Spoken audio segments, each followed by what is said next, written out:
జై శ్రీరామ్. అందరికీ నమస్కారం. వెల్కమ్ టు న్యూస్ అఖండ. నేను మీ కస్తూరి శ్రీధర్. మిత్రులారా, మన శత్రు దేశాలైనటువంటి చైనా కావచ్చు, పాకిస్తాన్లకు చావు దెబ్బ తగిలింది. ఊరికే కూడా కాదు, న్యూస్ అయితే బీభత్సంగా ఉంటుంది, అంటే నెక్స్ట్ లెవెల్లో ఉంటుంది. చైనా పాకిస్తాన్ దేశాలు ఏదైతే జరగకూడదని చెప్పేసి కోరుకుంటున్నాయో ఇప్పుడు అదే జరిగింది. భారత్ అమెరికా దేశాల మధ్య ఏ ఒప్పందాలు జరగకూడదని చెప్పేసి మన శత్రు దేశాలైనటువంటి ఈ పాకిస్తాను, ఈ చైనాలు భావించాయో ఇప్పుడు అవే ఒప్పందాలు అమెరికా భారతదేశాల మధ్య జరుగుతున్నాయి. సరే, విషయం లేకొస్తే స్టెల్త్ ఫైటర్స్ అంటారన్నమాట. అంటే ఈ స్టెల్త్ యుద్ధ విమానాలు అని అర్థం అన్నమాట.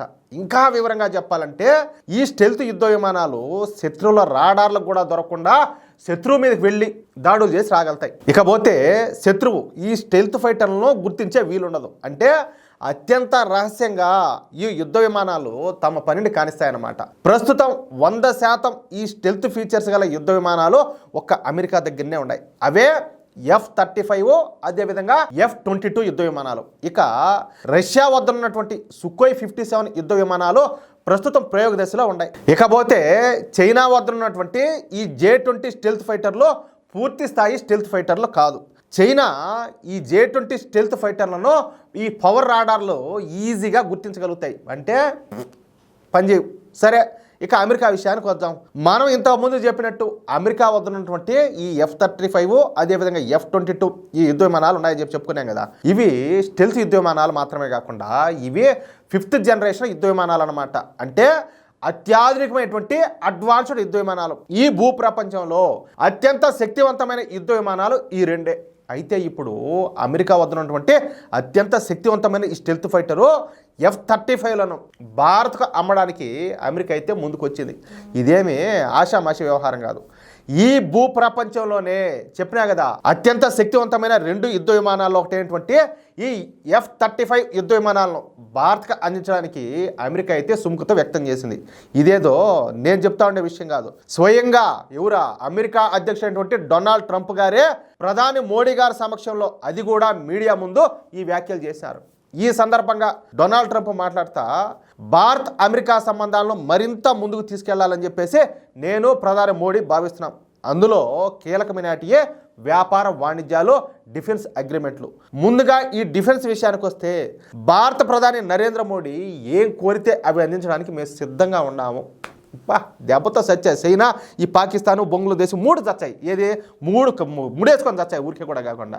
భారతదేశానికి ఆయుధాల అమ్మకాలను పెద్ద ఎత్తున పెంచుతాం. అన్నిటికంటే ముఖ్యంగా ఈ F-35 యుద్ధ విమానాలను భారత్కి అందించడానికి నేను రెడీగా ఉండా. అందుకు కావాల్సినటువంటి ఏర్పాట్లను మేము సుగమం చేస్తున్నాం. తద్వారా భారత్ అమెరికా దేశాల మధ్య రక్షణ పరంగా మరింత బలమైన బంధం అయితే ఏర్పడుతుంది. ఇక వాణిజ్యం విషయానికి వస్తే చైనా సిల్క్ రోడ్డుకు కౌంటర్గా మేము భారత్తో కలిసి India middle east Europe economic కారిడార్ను ప్రారంభించబోతున్నాం. దీని ద్వారా యూరోప్ దేశాల ఉత్పత్తులను తేలిగ్గా భారత్కు చేరవేయచ్చు.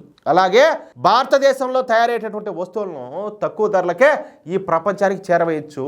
ఇది ప్రపంచ చరిత్రలోనే అతి పెద్దదైనటువంటి వ్యాపార వాణిజ్య మార్గంగా ఇది రూపుదిద్దుకోబోతోంది. ఈ India middle east Europe economic corridor విషయంలో ఎవరైనా సరే ఆటంకాలు కనుక కల్పిస్తే మాత్రం వాళ్ళంతా చూసేదాకా నేను నిద్రపోను. ఎవరు చెప్పింది ఈ మాట? Donald Trump. మామూలు కూడా మ్యాటర్.